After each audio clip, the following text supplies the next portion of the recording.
টাকা দেবো? বাচ্চাদের হাতে একদম টাকা দেবে না, তুমি খাবার দাও, পোশাক দাও। ঠিক আছে নীতি, তাহলে এইটা ওকে দিয়ে দিই, আমাদের ছেলের জন্য আর একটা জামা কিনে নেবো। এই নাও। আশ্চর্য, এতটুকু বাচ্চাকে লেখাপড়া না শিখিয়ে বাবা মা ভিক্ষা করতে পাঠিয়ে দিয়েছে। সেল সেল সেল। এসো নীতি, আমাদের ছেলের জন্য একটা জামা কিনে নেই। এটা কত দিদি? 200 টাকা।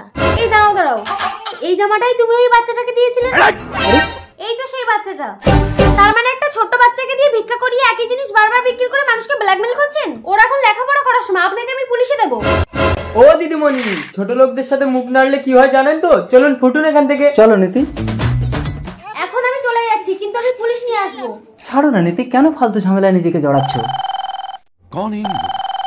হ্যালো, এই তোর বউকে বলে দে বিষধর সাপের লেজে পা দিলে কিন্তু ছবল খাবে।